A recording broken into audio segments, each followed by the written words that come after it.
Democratic State Senator Jessie Danielson launched her campaign for Colorado Secretary of State this week.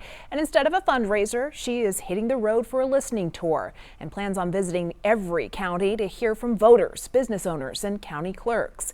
Here's my one-on-one interview with her to help you make an informed choice in the 2026 election. Jessie Danielson is here to discuss her campaign for Secretary of State. Thank you so much for joining us. Thank you for having me. Well, you are a current Colorado State Senator representing Jefferson County. Tell us a little bit about your background and the experience you would bring if elected as Secretary of State. Thank you so much. Yes, I serve in the State Senate. I represent Jefferson County. I've lived in different places all across Colorado, and I grew up on a farm in northern Weld County. The fourth generation of my family to do so.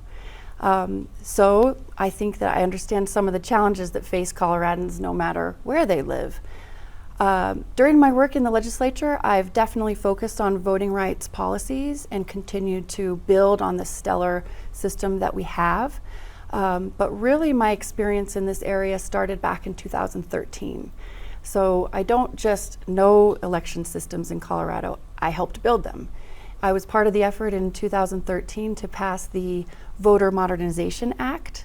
And so that created the system that Coloradans have known and come to love that includes vote by mail, voting in person, cleaning up any ballot problems that you might have, and really standing up as the gold standard across the country. Yeah, it is. If you've ever come from a different state, you know voting by mail here it's so easy. Is there something, if you were elected, that you would want to build on that system to continue to modernize elections in Colorado? Yes, I think we always need to stay responsive to the needs of the voters across the state.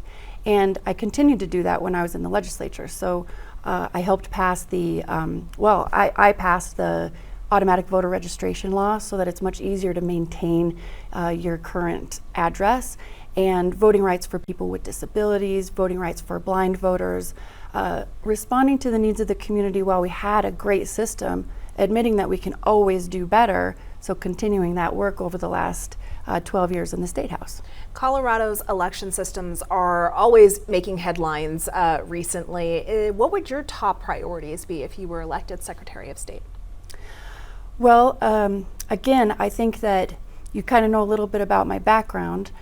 My approach to this position would be very much grounded in collaboration and partnership, showing up and listening, really working with the local leaders, county clerks, other elections officials, county and local leaders who really understand what the communities need, to partner with them in a true and genuine way to better respond to the needs of Coloradans all across the state.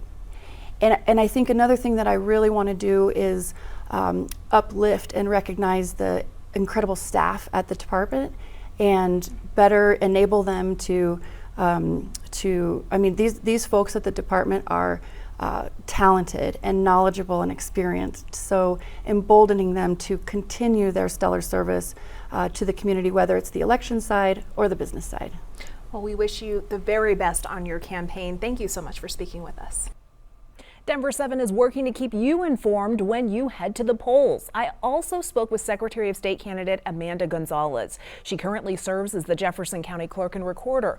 Her campaign website states that she would be the first Latina Secretary of State if elected. To watch my full interview with Gonzalez, scan the QR code on your screen right now.